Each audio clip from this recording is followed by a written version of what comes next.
finest show we have ever held with nearly twice as many dogs benched as last year. Refreshments are being served at the marquee at the west end of the grounds. Griffons ready in ring number 2. Next event, number 729. Tallies bred by exhibitors. Have your dogs ready. Quiet, please, during the judging. Attention, please. Judging in ring 1. Event number 728. Scottish Terriers, American bred dogs. Great Danes in ring number 2. Great Scots in ring number 1. This is number 292, Captain McTavish, shown by the owner, the well-known fancier, Mr. Philo Vance, whose kennel comprises some of the finest campaigners in America. That's fine, Mr. Dale. Now smile, please. Cup to your right. That's great. Sorry, boys, but these are not trophies. Hold it. Hold it right there. Thank you. Thank you so much. Mind if we go now? I can stand one dog, but this bedlam is getting on my nerves. Don't be impatient, darling. We'll have plenty of time for dinner.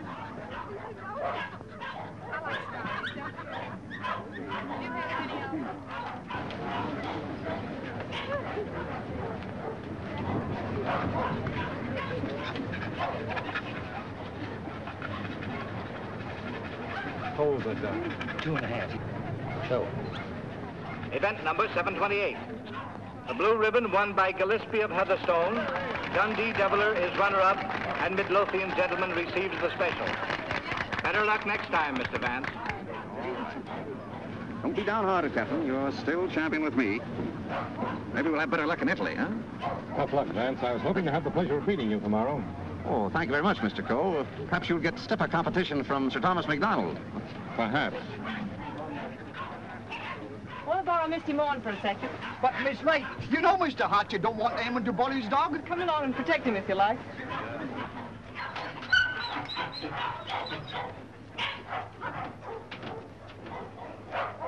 That's enough, Sir Thomas. I wouldn't take off another whisk. I think you're right, Sandy. Get ready. Hold it. Thanks. There you are, Gilly, laddie. Hello, Hilda. Hello, Tom. Well, what's the idea? Thought we'd do a little private judging. I don't imagine your uncle particularly approve of this. I'm sure he wouldn't. Hold him a minute, Sandy. Let's take a good look at him. All right. Come on, I'll see. Whip your tail.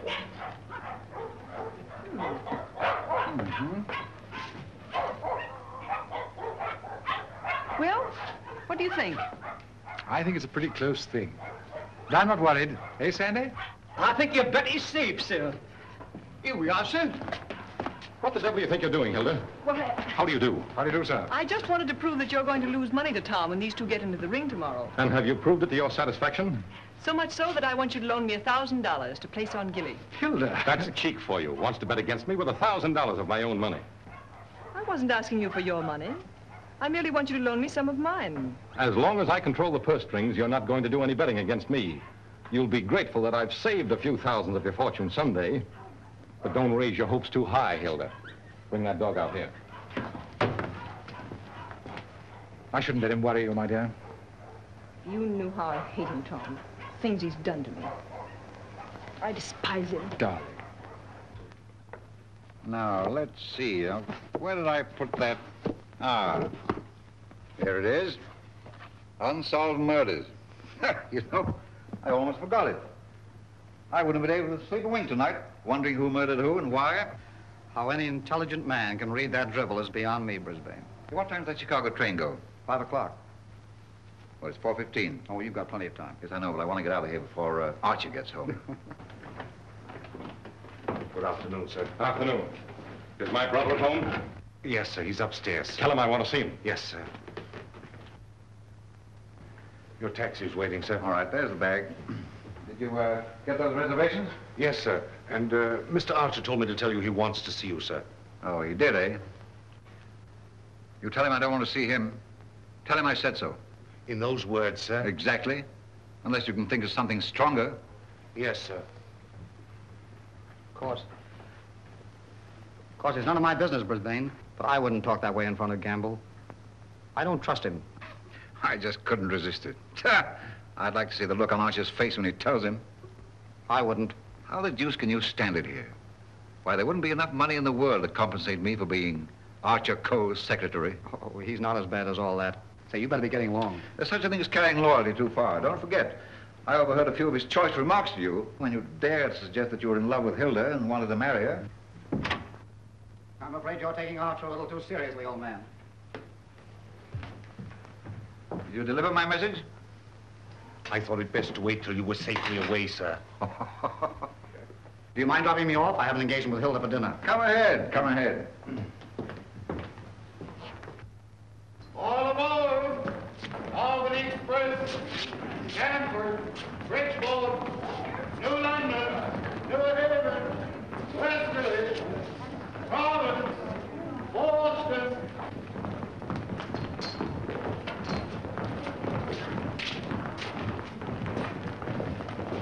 Here is Sir Thomas MacDonald New. What's the matter, Sandy? Something terrible's happened, sir. Gilly's gone. What? And I cannot find him. They've taken him off the bench, sir.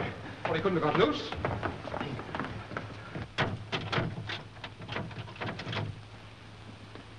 He didn't break that lock himself, either. I haven't been away from that dog for 10 minutes all day, sir. I just went into the restaurant to get a wee sandwich, and when I come back, he was gone. Sir Thomas? Yes? I think we found him, sir. Where? Out in the alley, sir.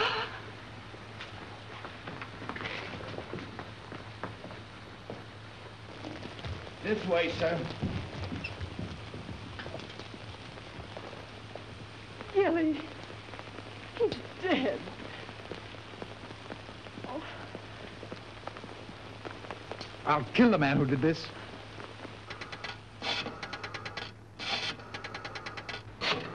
Listen, Tom, you mustn't do anything until you're sure, please. I've got my own ideas. Oh, I know Uncle Archer's mean and cruel, but I can't believe he'd do a thing like this.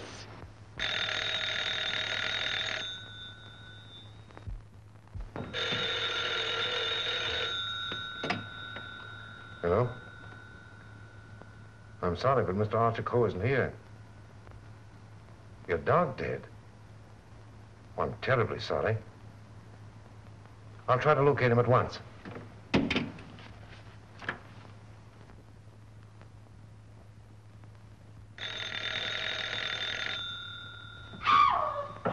Go away from me, you. Get out of here. Get out. I suspected it when I saw you together this afternoon. You're nothing but a two-timing... Get out of my apartment. Get out. From now on, it is your apartment. All yours. I'm getting out for good.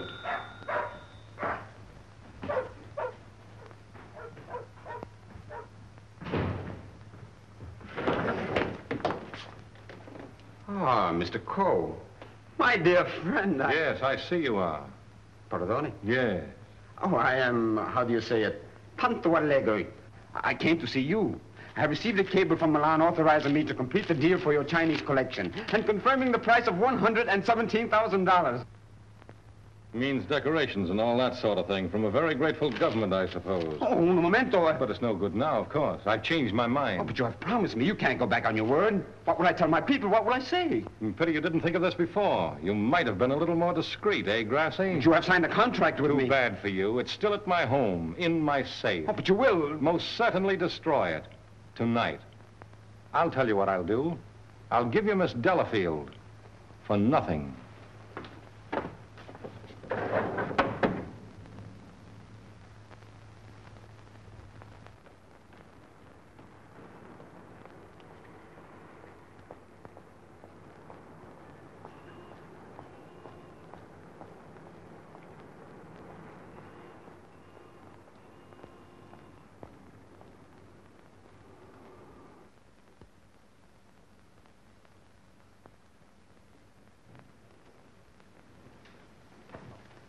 Hey, Liang. At it again, eh? I was led to believe that a cook's place is in the kitchen. The next time I shall... I have been expecting my dismissal, Mr. Cole. We have served our purpose, these priceless treasures and I. I overheard Mr. Reed saying you were preparing to sell this whole collection. You've been listening at the keyhole, have you? You cannot sell them, Mr. Cole. Do you think I would have dishonored my ancestors, perjured my soul, cheated my own countrymen to acquire these for you? Had I not believed that you would reverence them as I do? That's the worst of your race, a pack of mawkish sentimentalists about your ancestors. I don't need you tonight. Go on, get out. I would suggest you consider most carefully before you sell.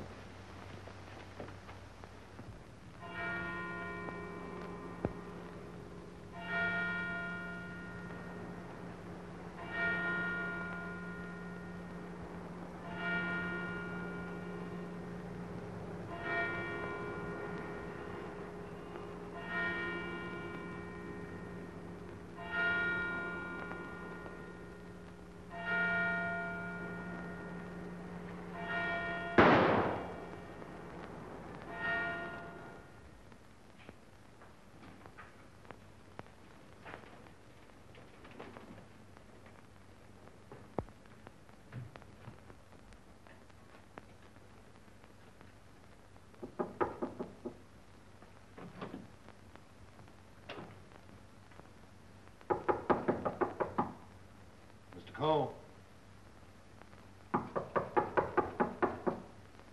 Mr. Cole.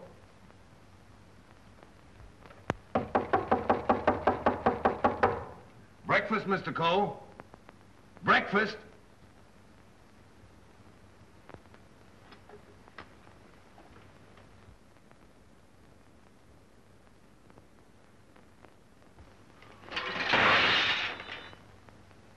Mr. Reed! Mr. Reed! Mr. Reed! What is it, Gamble? Mr. Cole, Mr. Archer Cole has killed himself. Killed himself?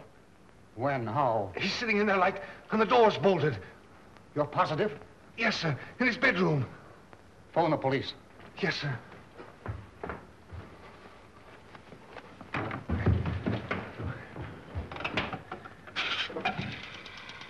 Hello? Give me police headquarters, quick. Homicide, Sergeant Miller speaking. Now, wait a minute, I don't get you. Take it easy. All right, then I get worse. Suicide. Suicide? Wait a minute, you're not going to run out on this hand. Yep. Who? Archer Cole, 98 East 71st Street. Okay, I got you. Is that it, Sergeant? Yeah. Well, goodbye, Ernest. Sergeant, heed to you, Cub. Kick in on that 6 bits. Oh, relax, will you? This is your case, Sergeant. You better get the boys out. 98 71st Street? That's right. All right, come on, Snip. Tell Dr. Amos to hurry right out to 98 East 71st Street. Did you say east, Sergeant? East, yes. I got it. Daily Mail? Give me a city desk. Calling car 18, car 18. Oh, times? Charlie Adler. 98 East 71st Street. Last night, Archer Cole committed suicide. Proceed immediately and call your station for instructions.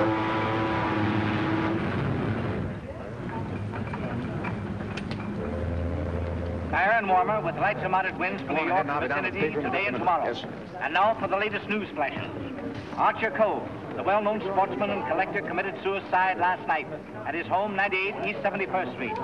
His body was discovered by the butler at 8 this morning when he took up a breakfast tray. No reason has been advanced for this action as Mr. Cole was in excellent health and had no financial trouble.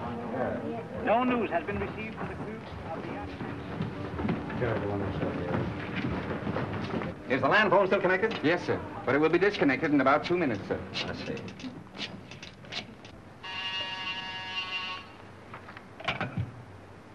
Hello? Hello, Markham. Hello, Vance. I thought you were on your way to Italy. I am. Well, I say, Markham, I just heard about Archer Cole. Yes. Too bad he had to bump himself off like that. That's why I called you. Are you sure that he did bump himself off? Well, his butler tells us he's sitting in a locked room with a revolver in his hand and a bullet in his head. I don't know what else you'd call him. I don't want to butt into your affairs, but aren't you a bit hasty in jumping to that conclusion? Hasty? Why? Well, if you knew Archer Cole, you would know that suicide is almost a psychological impossibility for him. Psychological bosh. 2 and 2 make 4, don't they? But how do you know you have 2 and 2? Just let me point out to you. Oh, point out the Statue of Liberty. Say, Vance. Hello? Hello? The land phone has been disconnected, sir. Oh.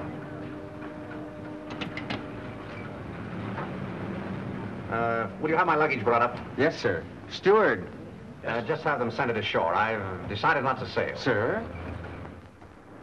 Vance, you've been right about a lot of cases in the past, but I can't help smiling at you getting off that boat and giving up a swell trip, all because of a hunch. As a matter of fact, Markham, it was more than a hunch. Huh? It just so happens that I talked with Archer Coe only yesterday. What? Where? The Long Island Kennel Club. You know, I can't conceive of a man on the verge of suicide being very deeply concerned over winning a championship at a dog show, can you? No. What do you mean? Simply this. As late as yesterday afternoon, Archer Coe was looking forward with the keenest anticipation to winning a blue ribbon from Sir Thomas MacDonald today. Sir Thomas MacDonald. Say, wasn't it his dog that was found dead last night? Right. And Archer Coe found dead this morning. You suppose there might be some connection there? I don't know. But if someone were to try to kill Captain McTavish, I'd probably turn murderer myself, wouldn't I, Captain?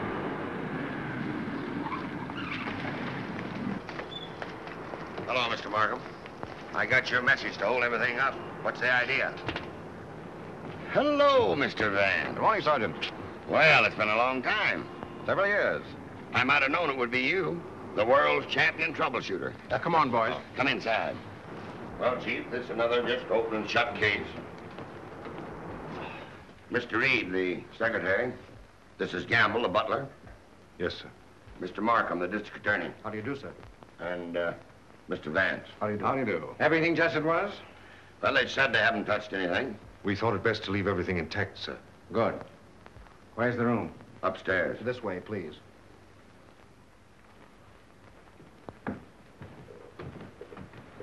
You've been in Mr. Coe's service long? About 3 months, sir. And before that? Why, unfortunately, I was unemployed, sir. This is it, sir. Yep, he's there, all right. Just like I told the police on the phone. I tried the door, found it locked, looked through the keyhole, and there he was, dead. I think this is a job for you, Sergeant. Certainly, Mr. Vance.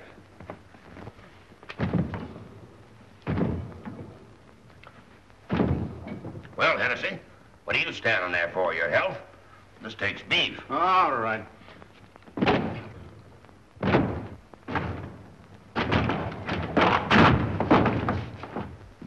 Congratulations, Sergeant. What is this, a bedroom or a museum? More junk here than in a Chinese josh house.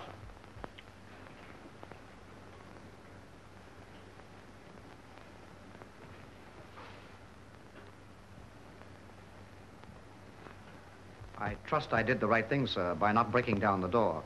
I realized I could be of no help to him. Oh, he's been quite dead for hours. Bumped himself off, that's plain enough. Certainly looks that way, Vance. I'm afraid your trip was spoiled for nothing. I think not, Markham. This may prove far more interesting than a trip to Europe.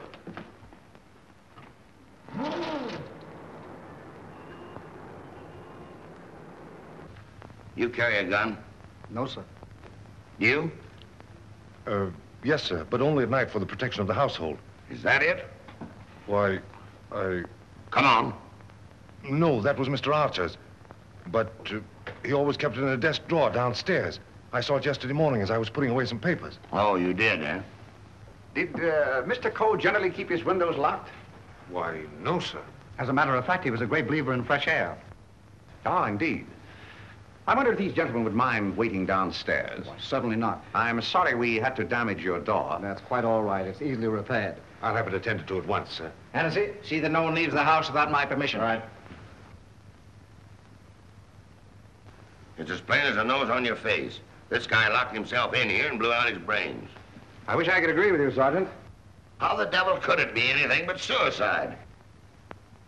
It was all very well for you to theorize before we got here, Vance. But now that you've seen this, and there are no signs of a struggle... And the door bolted on the inside, and no means of entrance to the room... Ah, no other means of entrance. How right you are, Sergeant. But we can hardly call a second-story window a means of entrance.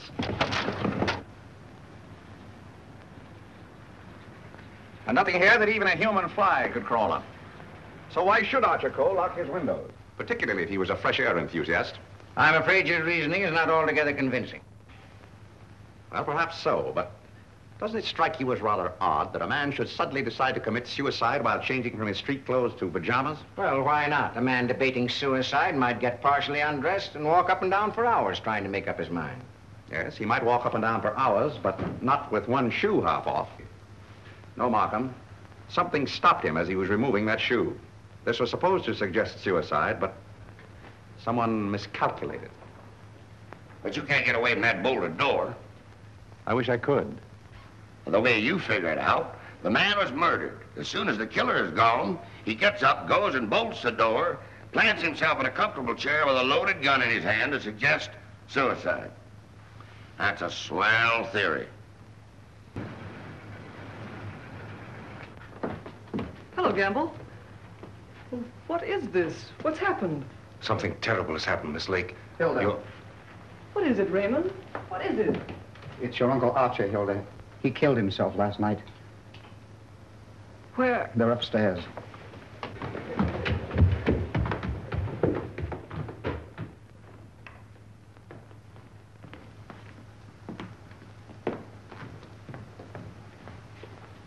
Hey, don't touch that body, miss. Oh, Mr. Vance. Well, how do you do, Miss Lake? This is Mr. Markham, the district attorney. How do you do?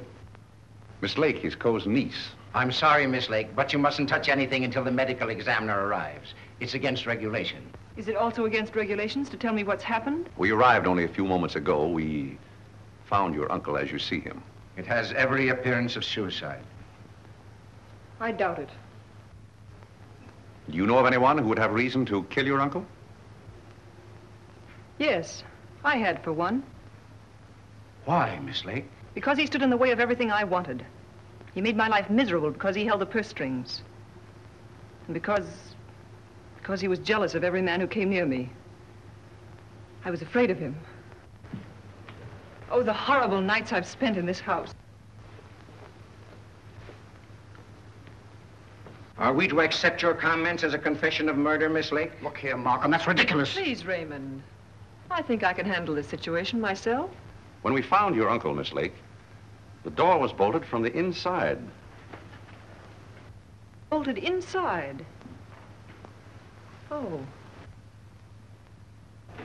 Maybe he did shoot himself. Can't you make up your mind? Do you know of anyone else who felt as you do about your uncle? Practically everyone he came in contact with. He was ruthless. He wanted his own way in everything. I imagine there are plenty of Chinese who will be glad to know that his collecting days are over. Ask our cook. I shall. Can you think of anyone else? Well, Uncle Brisbane shared my feelings toward him, I'm sure. Where is this Brisbane guy? Maybe he decided to do something about it. That's impossible. He's on his way to Chicago. He left on the 5 o'clock train yesterday afternoon. He'd be just about getting there by now. Well, you'd probably like to wire him, wouldn't you? Why, yes, of course. Is that all? For the present, yes.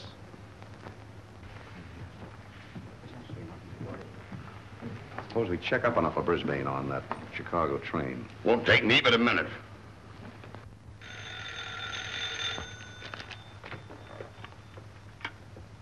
Hello? Come on, Simpkin. Get your feet off the boss's desk and jump down to Grand Central.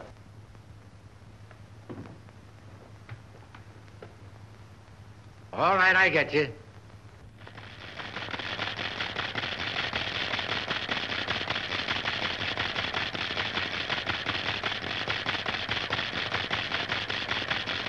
Yes, Mr. Heath. Langham Hotel, Chicago? Yes, sir. I'll rush the call. Hold the while, please. Oh, yes, Mr. Heath. We're expecting Mr. Brisbane Coe this morning. Oh, yes, he wired for a reservation last night. Thank you. Goodbye. Yep. He took the 5 o'clock train, all right. Good. You know, there's a few things I'd like to find out about this girl, Hilda Lake. Why are you always trying to check up on me? I'm not trying to check up on you, Hilda. I want to help you. Well, you know how I feel about you. You know that I love you. But lately you seem to have changed. Every time I want to speak to you about marriage, you evade me. What's on your mind? Oh, nothing, nothing. Raymond, I never said I'd marry you. But I thought that now that I could take you away from here. You might as well know now as later. When all this is cleared up, I'm going to marry Tom MacDonald. Oh. Oh, try to understand, Raymond. I'm sorry. Oh, don't tell me. Come on, don't try to kid us. Quiet. Oh, suicide, my eye. With the DA himself and Vance on the job? It's suicide, and that's that. Oh, come on, have a cigar. It's still suicide. Hey, wait a minute. Are you a reporter? No, I'm Sir Thomas McDonald. I'd like to talk to the officer in charge here. Oh, come on inside. Tom! Why didn't you stay away from here? And leave you to face this thing alone? But you promised me last night you wouldn't come here. Won't you go, please? I can bluff it through. I don't want the police asking you questions. I know all the answers. Oh, but please go for my sake. Well, let's forget about it, shall we? It's too late now in any case. The police are guarding every entrance. Wait a moment. You can cross through that yard and get to your apartment. No one will see you. Take the first boat to England and I'll join you as soon as I can. Watch out for those newspaper men, Sir Thomas. They're even deadlier than the police. I had no intention of leaving. Ah, good. Oh, by the way, I was sorry to hear about the death of your dog last night. Oh, thanks. You didn't by any chance discuss it with Archer Coe, did you? No. If I had, I might have killed him. Well, did you? That's your problem. I want to see. Any news, Doctor? How about a statement now? Give me a chance. Oh, wait a minute. I'm a doctor, not a magician. Almost full and funny. Go on now, scram. All right, now let's Wait a minute. Got to get in here. Hello, Doc. Hello. Hello, Kelsey. Where have you been? Haven't seen you for a long time. Working hard. What kept you so long? Did you walk all the way? You always pick on me at mealtime. I was in the middle of cakes and sausage. What have you got? Just plain suicide. This guy locked himself in the room, bumped himself off. Suicide? Then why didn't you let me finish my breakfast? Hello, Doc. Hello, Markham. All you need is an order to remove the body. If you told me that over the phone, I would have sent my assistant. Mr. Markham told me to phone you personally. Don't crab at me about it. I'll give you the approximate hour of the death, if you want it. That's big-hearted of you, Doc. And the routine autopsy, we can do tomorrow, as it's just a case of suicide. Why do you jump to that conclusion, Doctor? I know a dead man when I see one. Besides, the door was bolted. I know, the door was bolted from the inside. But what about the body? Hadn't you better have a look at it? I was going to. I'm a doctor, not a detective. This man is dead with a bullet hole in his right temple. He's holding a gun in his right hand. Just the kind of wound that might have been self-inflicted. The position is natural, and the door was locked on the inside. Well, let me see. That's strange. Did you find something to disturb you, Doctor? Plenty. There's blood in his mouth. And he's got a skull fracture from some club-like instrument. What about the bullet wound in his temple? There's no blood there. That's so. Gentlemen, when that bullet entered this man's head, he had been dead for hours. Can you place the time of his death? I'd say from 8 to 12 hours ago. Would you say that the revolver was placed in his hand before rigor mortis set in? Yep. Did he die from the effects of the blow on the head? No. Probably rendered him unconscious for a while, but that wouldn't have killed him. Not powerful enough. The blow didn't kill him, the bullet didn't kill him, and yet he's dead. Suppose we try to find out just what did kill him. Glad you thought of that, Mr. Vance. It's not a bad idea. Perhaps I'd better take another look. All right, boys. Let's pick up these clues before they get mussed up here. Hey, just a minute, Doc, please. Ready? Give me a hand, Sergeant. Help me lift the body over to bed. Where do you want to put it? All right, boys, the rigor routine. Let's get this body over on the bed. Around the handles, around the body. Let's get that neat and fine. All right, Chief. Get a hole. Hey, here they come, boys. That's it. All right. Lift him easy. Easy. There he is. Now then, All right, just a little more that way. All right, That's bad for you, Doc? That's it. There couldn't have been much of a struggle. His hair isn't even mussed. Maybe somebody slugged him and then combed his hair. By George, now I've got it. Stabbed below the left shoulder blade, near the spine. There's no external bleeding. Internal hemorrhage, huh? That's it. What do you think of the suicide theory now, Sergeant? Well, it's slightly complicated for him to shot, slugged, and stabbed himself, particularly in the back. Yeah, it's very complicated. Oh, Markham. Yes. You see, there's no hole in the back of his pajama jacket. So he couldn't have been wearing that when he was stabbed. Forget this. There's a hole in the back of his coat and another in his waistcoat, blood-stained. He must have been fully dressed when he was attacked. That is me out. I finished. I suppose you want a quick autopsy. Yes. Get that body down to the morgue as soon as possible. Good day, gentlemen. Good day. Hey, Doc. Yes? Do you think there's any possible chance of that being suicide? What? All right. Just a fair question, big boy. Go on home and get your hotcakes and sausage. You need the strength. Hennessy. Yeah. Hurry up with that dead wire. Right. Any report on that wire? Not yet, Sarge.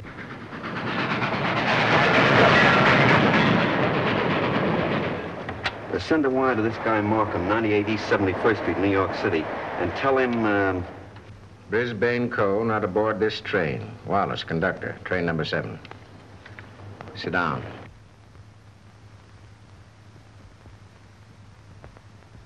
What time did Brisbane Co. leave for Chicago? In time to catch the 5 o'clock train, sir. How do you know he caught the 5 o'clock train? I phoned for the reservation, brought him his walking stick and overcoat, and put his bag in the taxi. Ah. Did you remain in the house all evening? Why, no, sir. I went out about 6:30.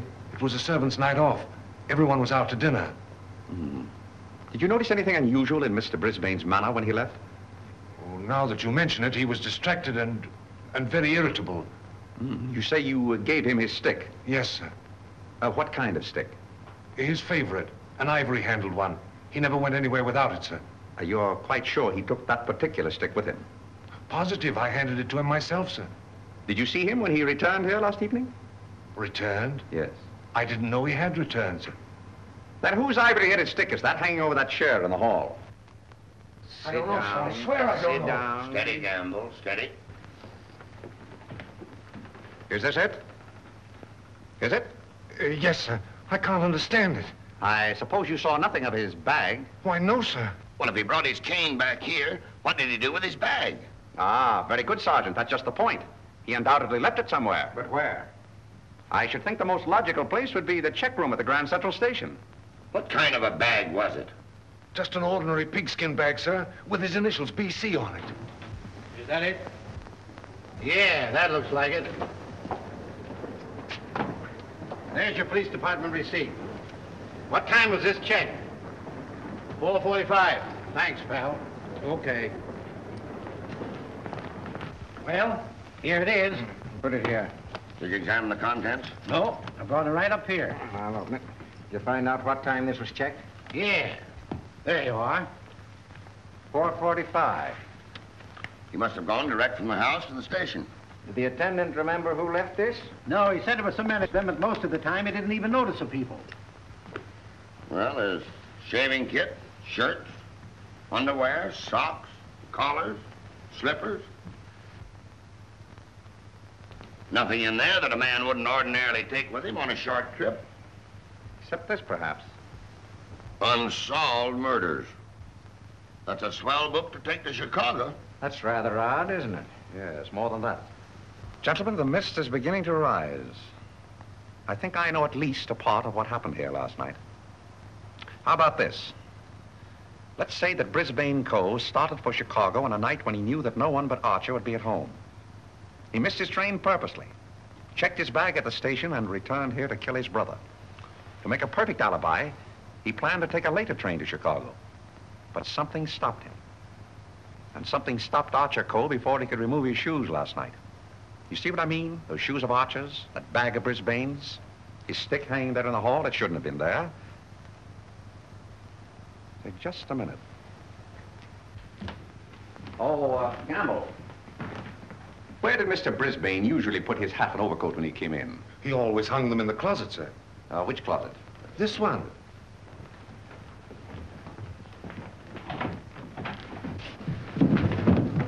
Oh!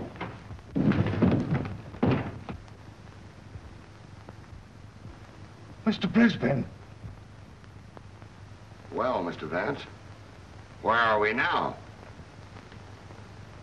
I should say somewhere in the middle of the Gobi Desert.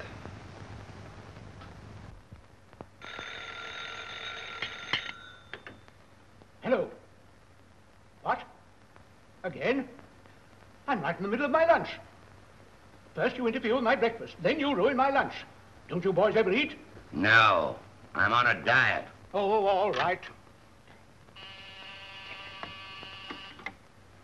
Hello. All right, I'll attend to that later. Get me the wagon and the fingerprint gang.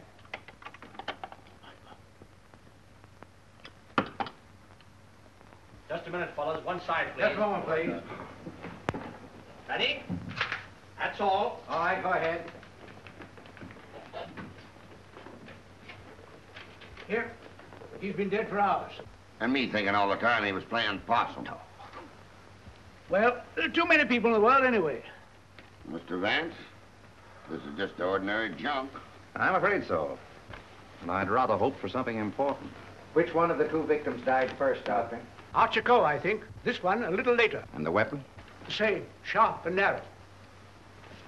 Second, tag and list these. I think I better fingerprint everything inside and outside here. Right, Captain. Hennessy. Yes. Look for a sharp, narrow weapon. Right. Found something? Why, it looks like fishing tackle. It's tackle, all right, but not fishing.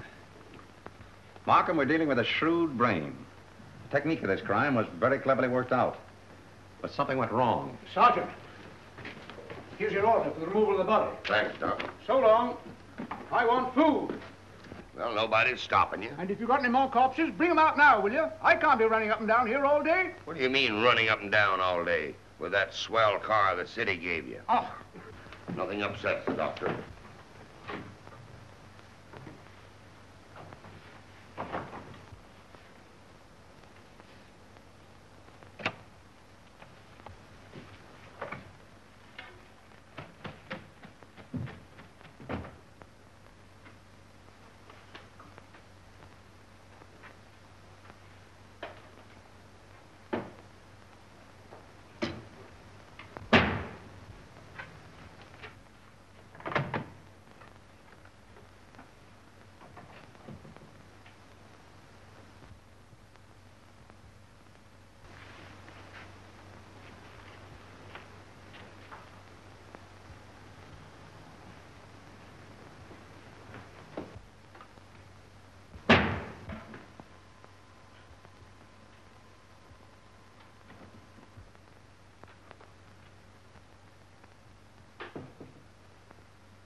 Hi, Captain. Going in to take charge? Well, if you hurry up and solve this case, maybe I can go home. Come on. I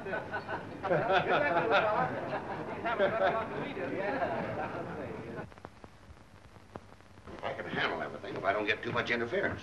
Oh, Markham. Yeah? You're just in time for a demonstration.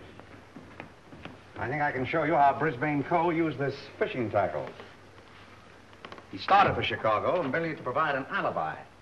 He had other plans in this room. Watch this. Notice the bent pin which is hooked on the bolt handle? This is attached to the string I am now pulling through the keyhole. If you follow the string, you will see that it passes around a pin in the wall. This acts as a pulley, and is also attached to a string passing through the keyhole. You see, the bolt is now being forced into its socket. Well, upon my word. I now pull the first string through the keyhole, and then the second string. And with it comes the pin, leaving no evidence. Now let me in. It worked? Yes, it worked. Well, that explains that then. Very clever. It could have been done that way, but if Brisbane killed Archer Coe, who killed Brisbane and hung him in the closet? Why did he do it? That's what we want to find out, isn't it? Exactly. Yeah.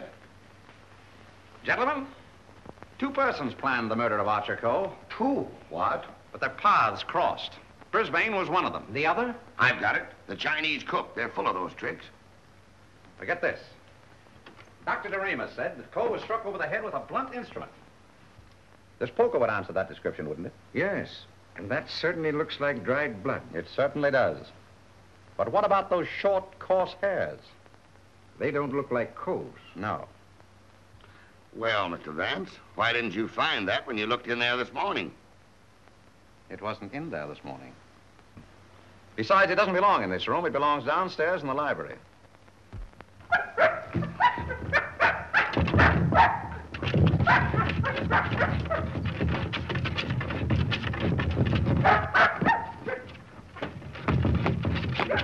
That you, Captain?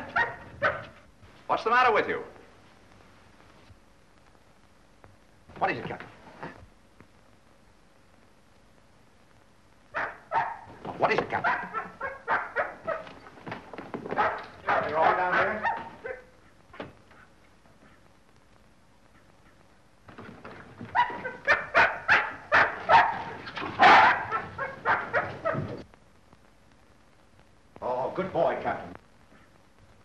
This dog's been struck a nasty blow. That explains the coarse hairs on the poker. Whose dog is this? I don't know. I mean, I've often seen it in the vacant lot, sir. Just tell the truth, Gamble. Yes. Why don't you? It belongs to the lady next door, sir. Hmm. Hennessy, get that fellow to a vet as fast as you can, will you? Yes, sir.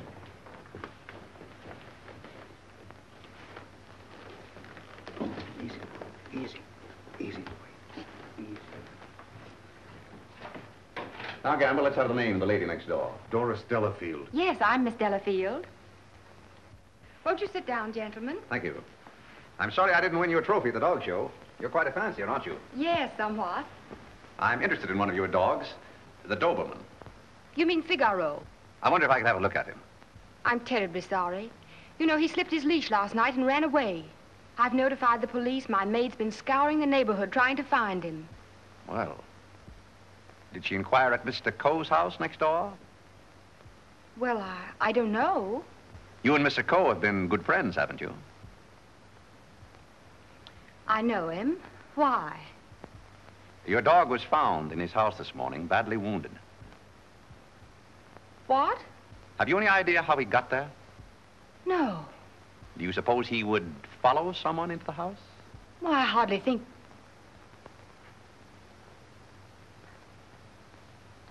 Now, what are you driving at? Mr. Archer Coe and his brother were murdered last night. Murdered? I was afraid that... Just a moment. Hello. Is that Miss Doris Delafield's apartment?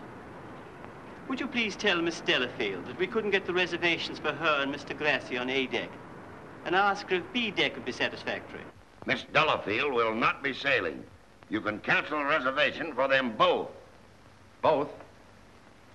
Do you mind telling me whom the other reservation was for? I refuse to answer that question. Would it be Mr. Grossi? But I am Mr. Grossi. And if I didn't cancel those reservations, who did? What? Miss Delafield. Oh, no, she didn't. No, really, there's been a mistake. As soon as I can find out about this, I'll call you back.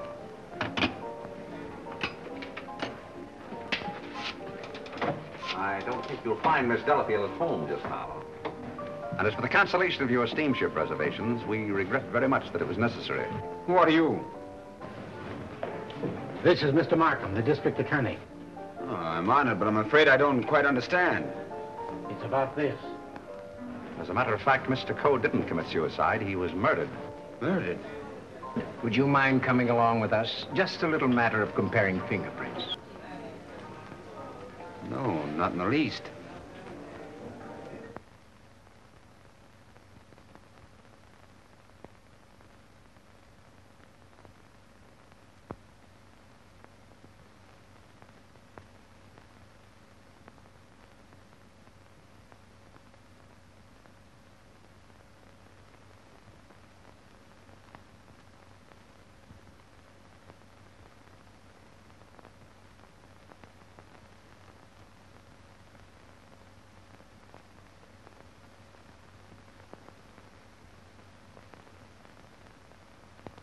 I think that's all.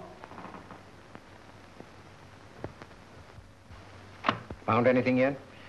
The one taken from the doorknob is too blurred for identification, but this one is very clear. It appears to be that of Liang, the Chinese cook.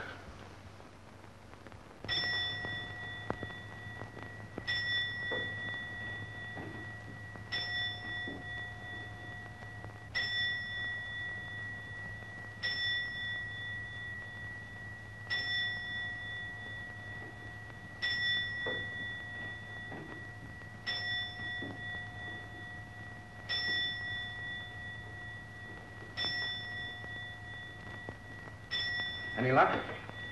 No, not yet. Well, it must be here somewhere. I'm positive that the dagger that killed the Coles belongs in that sheath. Tired, Markham? No.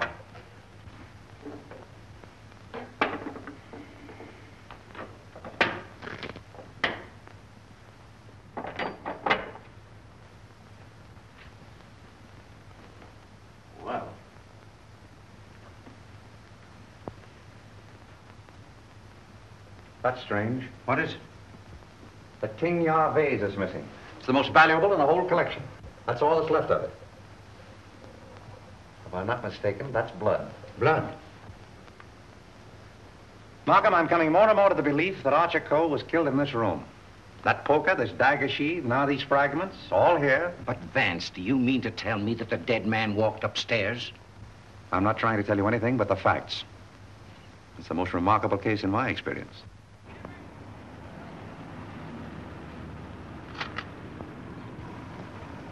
Find anything, Cap? Yes, sir. Plenty.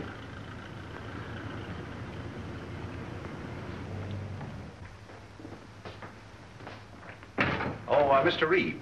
Oh, yes, Mr. Vance. Would you step in for a moment, please? Why, certainly. Smoke? No, thanks. Did you notice that the Ting Yao was missing? Missing? Why, it was here yesterday evening.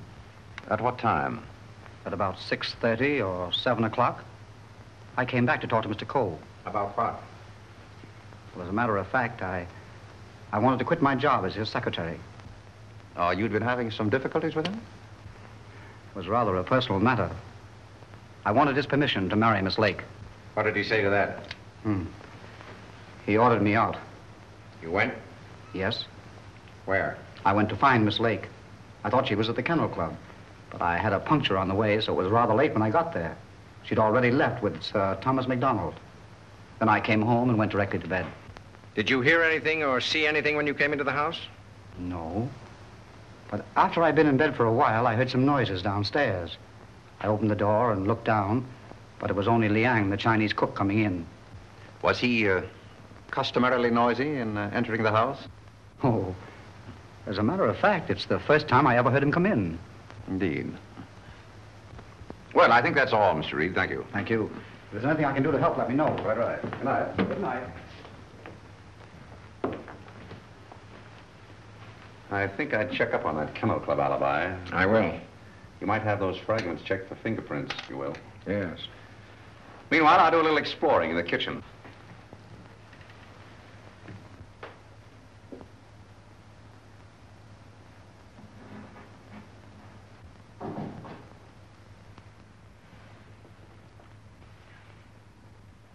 Why, Mr. Vance, I thought... Get Markham.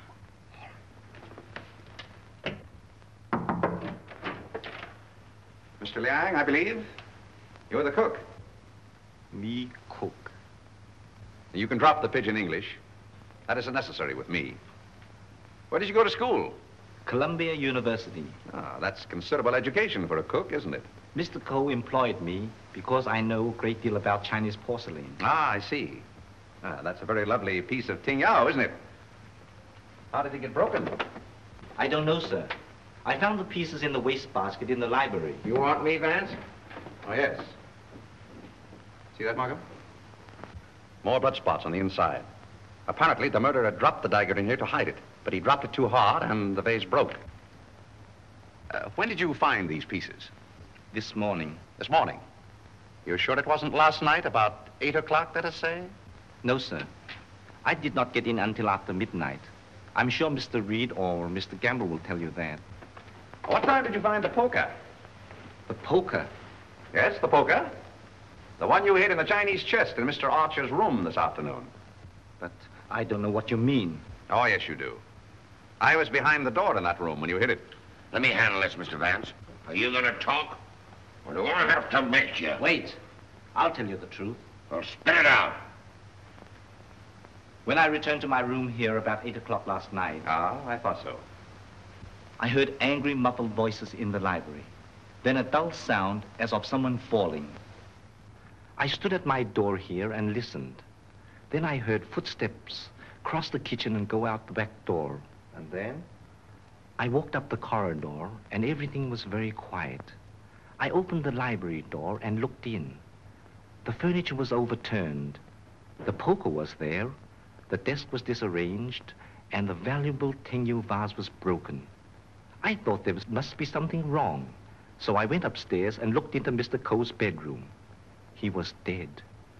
Fearing that I might be suspected, I went back to the library and picked up the broken pieces of the vase, and together with the poker, I took them to my room. And knowing that you were alone in the house, you were afraid you might be suspected. So you hid the weapons and left. Yes, sir. You returned to the house about midnight and purposely made a lot of noise so as to establish your alibi. Is that right? Yes, sir. All right, then. Where'd you put the dagger? I did not find the dagger. Don't give me that. What did you do with it after you stuck it in Archer Cole's back? I've got it, Mr. Markham. Yes? What? Fingerprint on this broken fragment belongs to the Italian, Eduardo Grassi. Well, Mr. Vance, looks like somebody else miscalculated. Yep, it fits. Oh, that doesn't prove anything. What about this?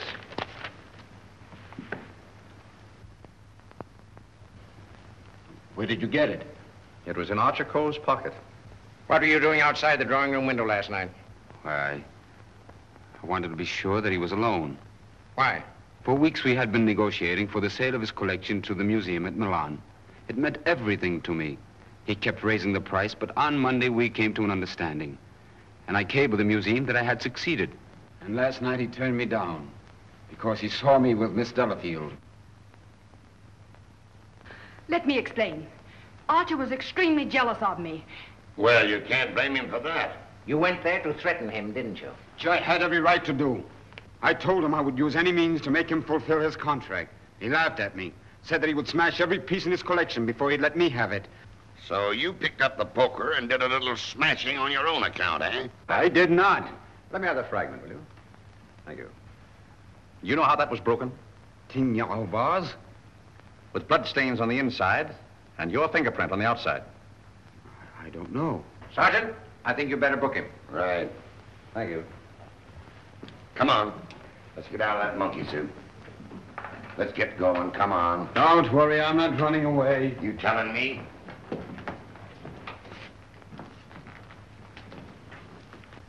I suspected the Italian all along. Exactly. But why should Grassi also stab Brisbane? And what about the Doberman? You see, Markham, we have nearly all the pieces of the puzzle, but none of them seems to fit. Here we are. This isn't it. This is the basement. I know. Come on. I just want to see where this goes.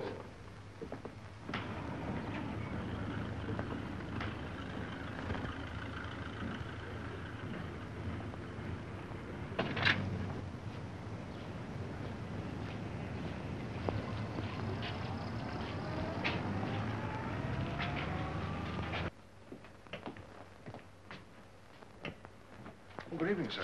Gamble. By the way, how long have you been using that name? All my life, sir. Dubois checked Gamble's fingerprints at the Identification Bureau, and who do you think he turns out to be? Not Gamble? No. Atlantic Eddie. He used to work the boats on both sides of the ocean. Honestly, Mr. Vance, I haven't turned a trick in 5 years. Oh, that's all right, Eddie. I just wanted to let you know that we're old pals. Sir, someone slipped in the back door and went into one of the front rooms.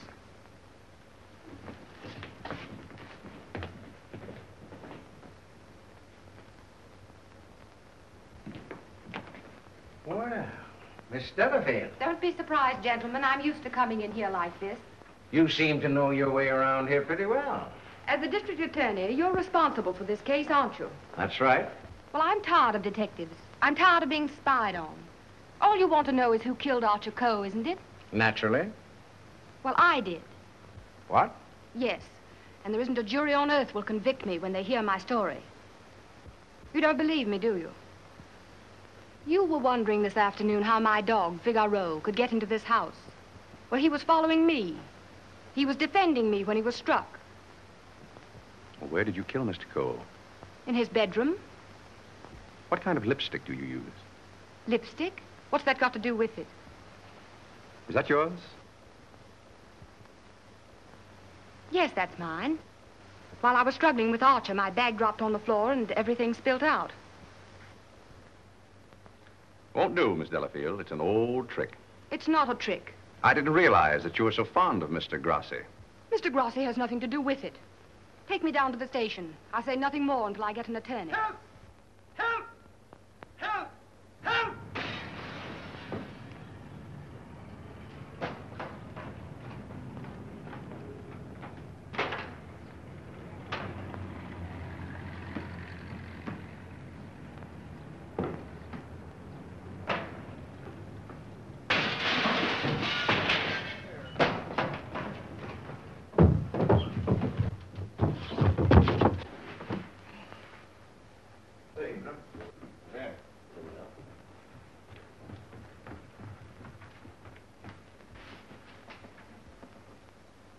This guy's been stabbed, hasn't he?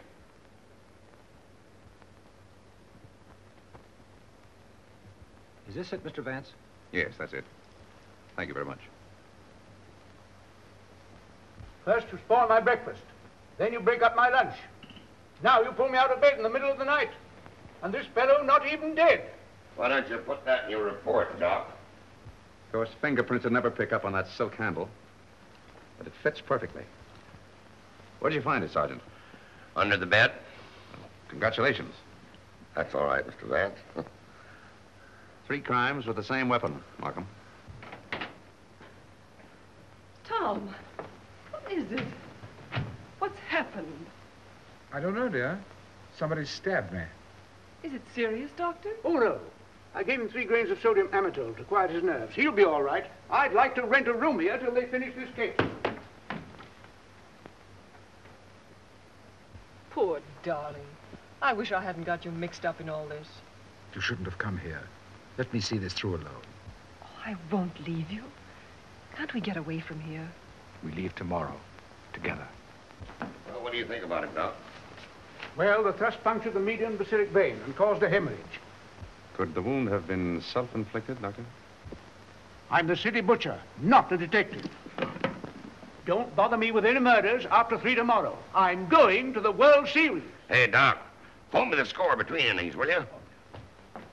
Get these people out of this. What are they waiting for? Just want to ask you a few questions, Sir Thomas. You say that when you were stabbed, you saw nothing, huh? That's right. It was dark. I heard a noise and jumped out of bed. Somebody threw a chair and just missed my head and struck the window. I shouted for help and ran towards the door. Then I felt a sharp pain in my arm as I lost consciousness. Knife by a ghost. That's a hot one. I think he done it himself. How dare you, sir? That's not fair. Do you know anything about that? Where'd you find it? Under your bed. I never saw it before. Yeah. Like I never saw a pair of handcuffs. You've no right to question him now in this condition. Rather funny.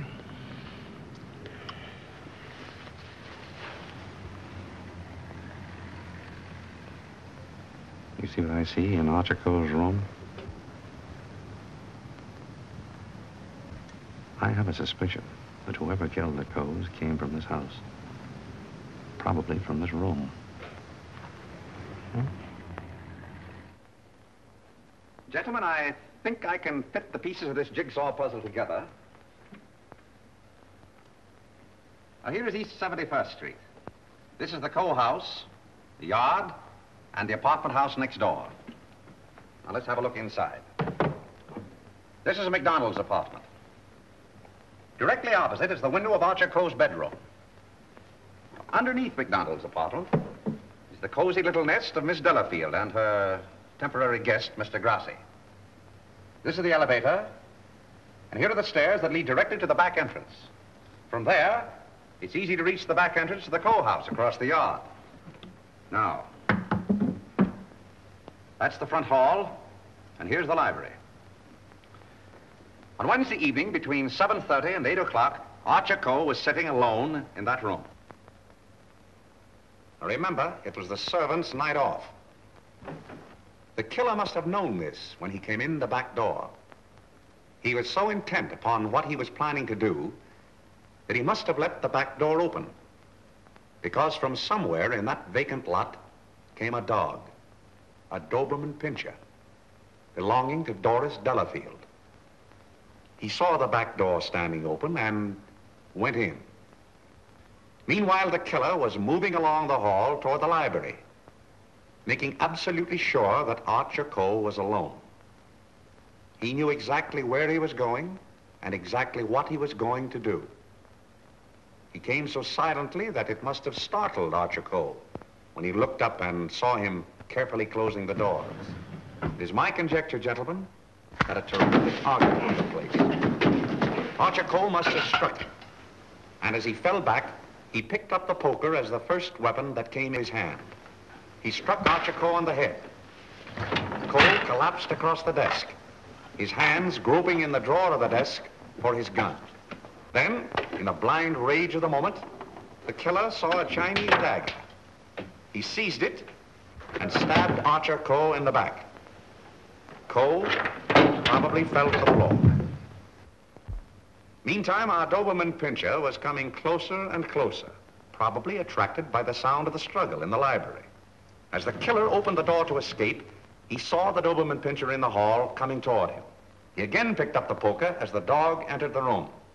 True to the instinct of his breed, the dog sensed an enemy. He leaped. The killer struck, and the dog fell, badly wounded. Now he tried to hide the dagger in the Tingya vase. He dropped it too hard, and the porcelain broke into bits. He picked up the dagger again and went out the same way he came in. Meanwhile, Coe slowly regained consciousness and pulled himself to his feet. You remember, gentlemen, that Dr. Doremus said Coe died of an internal hemorrhage. And that is the key to the whole situation. Archer Coe, already a dying man, walked upstairs. And what is even more terrible, he did not know that he had been stabbed. He went to his room and, feeling a little faint probably, he removed his coat and vest and hung them in the closet where we found them. He put on his pajama top and went to the window and raised the shade. Can you imagine the killer's emotions when, from someplace in the apartment house across the vacant lot, he looked over and saw the man he thought he had killed standing there at the window? He knew then that he had to go back and complete his job to save himself. Feeling very faint by now, Archer Coe went from the window to the chair beside his desk, where he sat down. There, he started to remove his shoes. You remember just how we found him. In the very act of removing them, before he could get one of them entirely off, he died. I don't think he ever knew what killed him. Now we come to the most awful part of the tragedy. Brisbane Coe came back to the house with a cleverly worked out plan for killing his brother. He also knew that it was the servants' night out and that he would not be disturbed. He went down the hall to the library, and from the drawer of the desk, he took Archer Coe's own revolver and put it into his pocket. Then, turning out the light on the desk, he went out of the room. He hung his stick over the chair in the hall and tiptoed up the stairs and into Archer Coe's room. He saw his brother sitting in his easy chair, apparently asleep. I can see him tiptoe across the room. And from somewhere just across the desk, he took out the revolver and with careful aim, he pulled the trigger.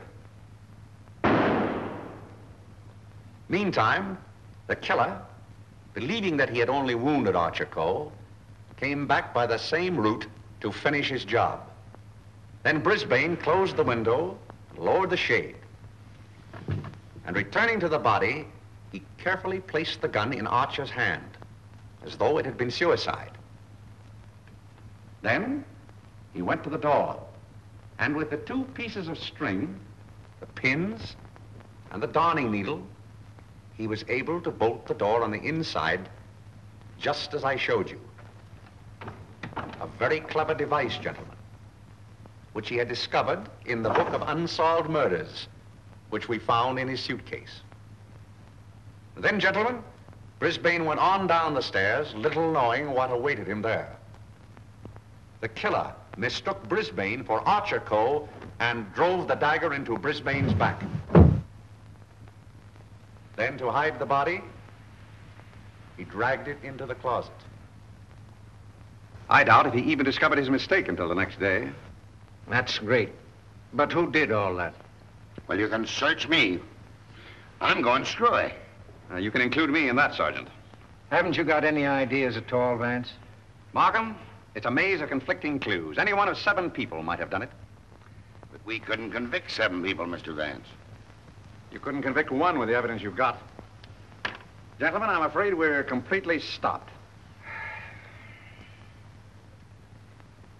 Licked. Well, I hate to admit it, but it looks that way. Vance, in all the years we've worked together, I never heard you say that before. I know. I'm sorry, Markham. Well, what are we going to do about it? I don't know. Are you sure you checked up on all the alibis? Every one of them. And you've gone over the fingerprint situation with your boy? Yes, sir. Well, we've slipped up somewhere, Sergeant.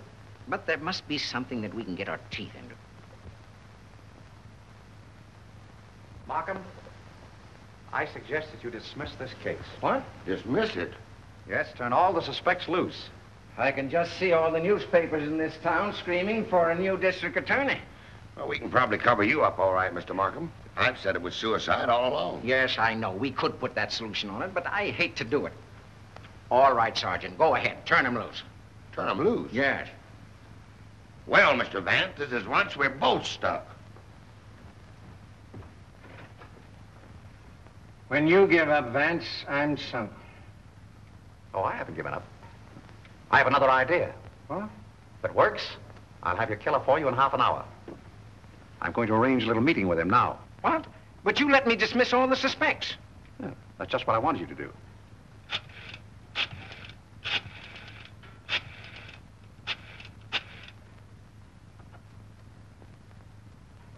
Hello? This is Mr. Vance. I hope I haven't disturbed you. See, I wondered if you'd do me a little favor. Mr. Markham. Yes. Can I see you a minute? That suicide story might work all right for Archer Cove, but I forgot all about Brisbane. Well, never mind about that now. Just release the suspects, as I told you. All right. That's it. Yes? That's right. At 4:30. And just get him into an argument. Oh, I'll have him with me. I'm depending on his instinct. That's right. Thanks. If we can catch him off his guard, I think he'll give himself away. Come on, Markham. We've got to get there before 4:25. Mr. Vance. They're in the library now. Oh, darling, let me help you. All right, dear. Thanks.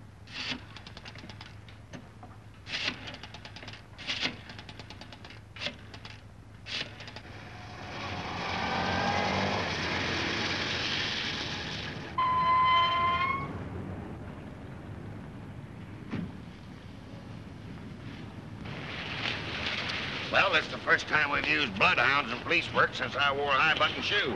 And red flannel underwear? Oh, I always wear red flannel underwear. So do I. I want your bridal suite on the Coronia. They're sailing at midnight. That's right. Thank you. Sailing at midnight. Lady MacDonald. Is it the title that dazzles you so much? Or is it the fortune she'll inherit that makes her so attractive, Sir Thomas? Raymond, are you crazy? It isn't the first time a fortune has bought a title. It so happens I'm not in need of a fortune. Possibly you are. Raymond, you've no right to interfere this way. No right? Well, I'll take that right. You think you're both sailing at midnight? Well, it won't work. You're going all right, Sir Thomas, but you're going alone. Really? Yes, and you're going now, or else...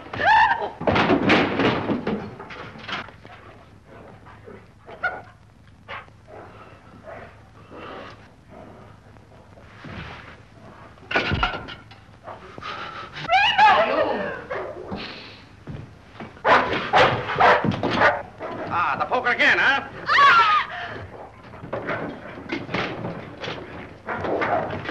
Take him off! Take him off! No!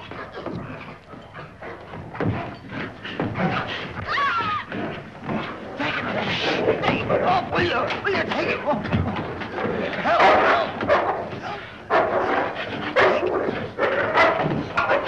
Here, hold him. Why did you kill Archer Cole? Why did you kill him? I didn't mean to kill him. But you did, eh? I tell you, I didn't mean to kill him. He struck me when I told him I wanted to marry Hilda. And I lost my head. I hit him with a poker. I don't remember anything after that. What about Brisbane?